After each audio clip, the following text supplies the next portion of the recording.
Hi, everyone. My name is Allison Phillips-Zabelin, and I am the social worker here at the Early Childhood Center. Today, I'm going to be talking about some tips to decreasing screen time in your home and increasing play skills. To preface this video, I just want to say I am not here to make anyone feel guilty or to tell you to never let your child have screen time. I'm a mom of 3, and my kids have screen time regularly.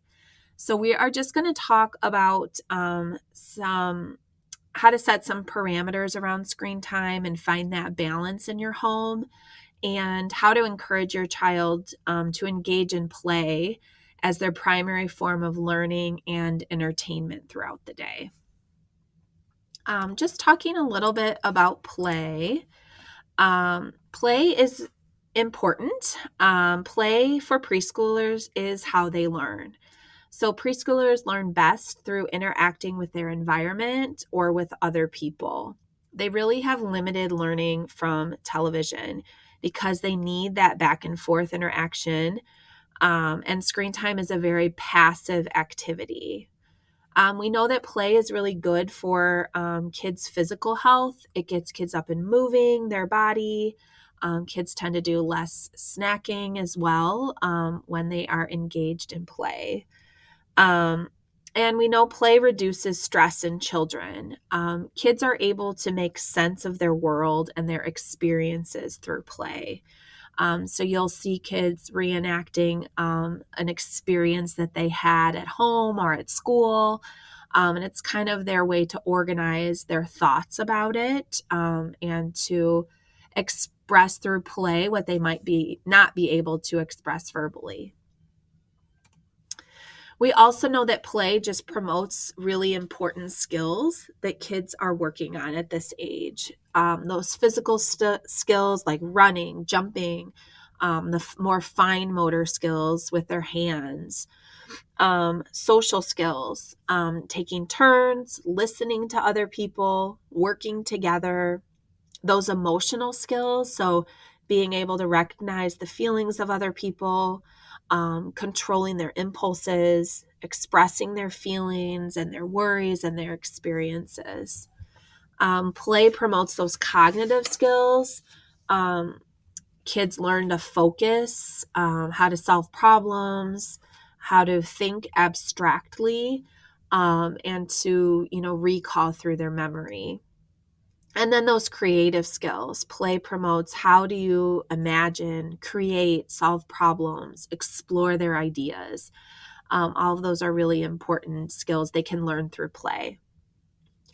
When talking about screen time, we know that too much screen time isn't good for preschoolers or really anyone of any age, but their kids are developing rapidly at this age. And so it's not necessarily that screens are inherently bad, but just that is precious time that they are spending in front of a screen instead of doing other things that they should be doing at this age.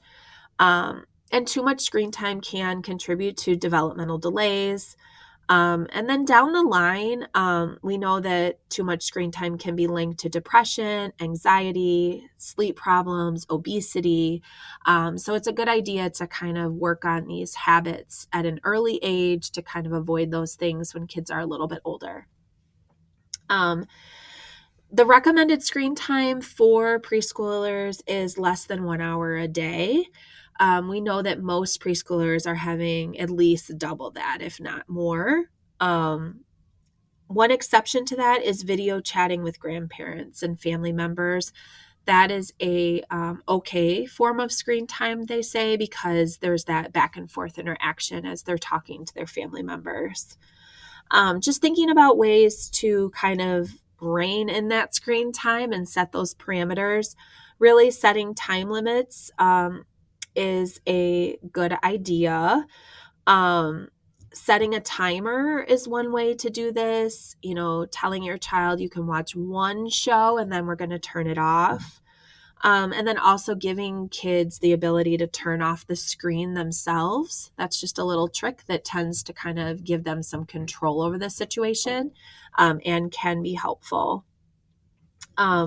One thing to think about too is just turning off those screens when they're not in use. So I know some families just have the kind of the TV running all the time in the background. It's best to just turn those off if no one's actually watching it at the time. And then thinking about having those tech-free zones or times of day. So maybe in your family, mealtime is not a time when we use technology. The TV's off, the phones are put away, the iPads are put away, and then that's a time when we work on talking to each other about our day and using our manners at the table and things like that.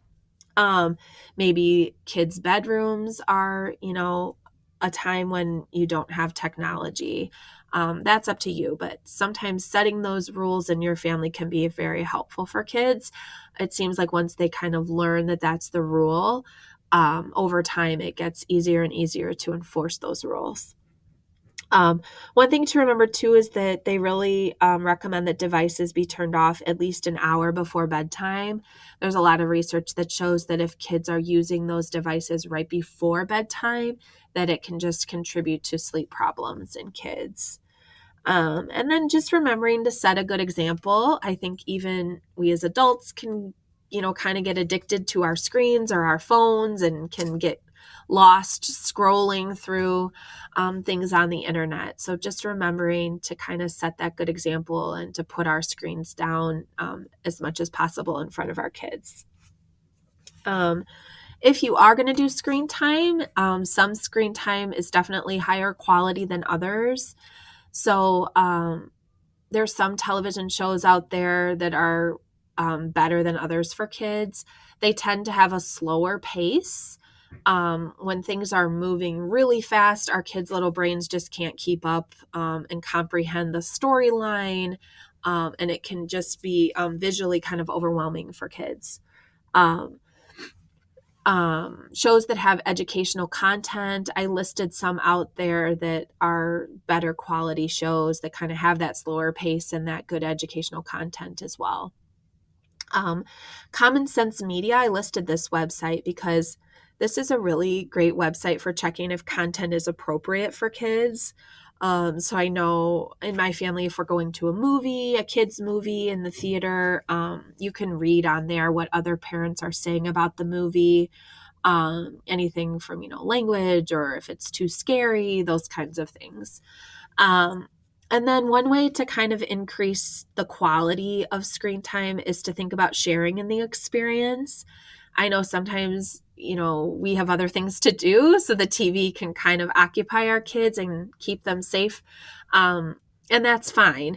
But if you are trying to increase that quality, thinking about answering questions that your child might have about the show, pointing things out that you notice or see in the show, connecting it to your child's life. So if it's a show about going to the zoo, you can talk about how you went to the zoo and what did your child see at the zoo.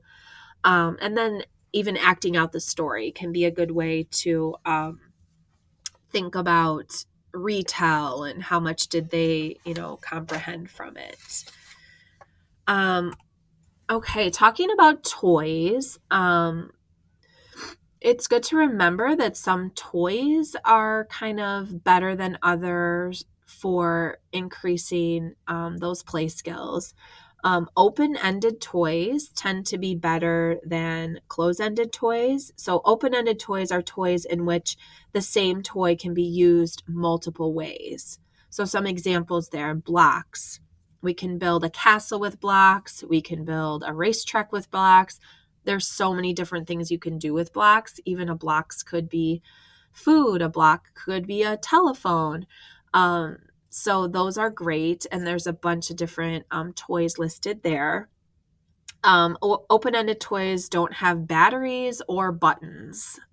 So things that have batteries and buttons can really only be used one way or tend to only be used one way by children. And then games are another great opportunity for your child to practice skills like waiting, taking turns, handling disappointment. A lot of games out there that are marketed towards preschoolers are really quite difficult for them to play and they're too complicated, and that can just lead to frustration. And so I listed some games here that we found are really high interest for our preschoolers and do a really good job of teaching some of those skills. All right, outdoor play. So outdoor play is really, really important for kids. It uses all of their senses. It can increase their spatial awareness and balance. We know that it reduces stress and increases physical health. And research shows kids that spend a lot of time outside, actually have improved learning outcomes and do better in school. We also know that preschoolers have a lot of energy. And if they don't have kind of an outlet to get that energy out, sometimes we can see that come out in those negative behaviors. So it's just really important that preschoolers have an opportunity to kind of get that energy out. The recommended amount of time is at least an hour a day. When the weather's nice, even more than that is great. And when it's really cold, even 20 minutes can be really helpful to get that fresh air outside. So don't be afraid to bundle your kid up and, head out for a walk or something outside, even when it's cold. I listed some ideas there of just ways to kind of change it up and make outside play, more fun. In the summer, sand play, water play is great. In the winter, making a snowman or just running through the snow, having a scavenger hunt or a picnic. All of those are kind of fun ways to get your kids outside. All right, thinking how you can help kind of increase your kids' play skills and encourage them to play. Just providing those play materials and that safe place to play. Sometimes kids can get really overwhelmed if they have a lot of toys and a lot of different options. So pulling a few things out and giving your kids some choices to at least get them started can be helpful. And making sure they really have time every day to just have that unstructured play in your home. Allowing for messes. This can be really hard, but really just letting them use the Play-Doh and make a mess, or letting them, get out different toys. Not that they shouldn't have to help clean up at the end, but really just kids this age are messy when they play, and we need to kind of just be okay with that. And then requiring that outdoor play like I discussed. Another way to really help encourage their play is to play with your child, even just 10 minutes a day. I know we're all very busy, but getting on the floor, even just 10, 20 minutes a day, and playing with your kid can be really great for building your relationship, and giving your child that attention that they need. One thing to remember is just to really let them lead the play. I think sometimes as adults, we tend to want to direct kids in a certain way, but I think, finding out what their interests are, really commenting instead of directing, asking them questions, letting them solve problems or come up with ideas. If they seem kind of stuck, or they're just, playing in a very kind of basic way over and over again, giving them ideas to expand their play. So if they're just driving a car back and forth over and over, maybe we could say, could we make a road for our car? And then getting those blocks out or that racetrack out and building that road together. And then praising their play.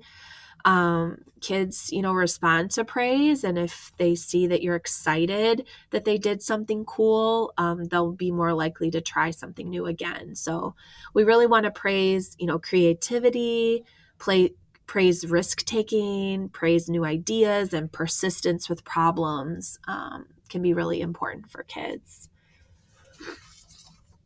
All right. I hope this was helpful in just giving you some things to think about to kind of reduce that screen time and increase those play skills with your child.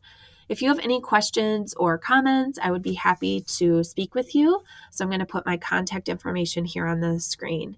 I hope you have a great day. Thanks. Bye.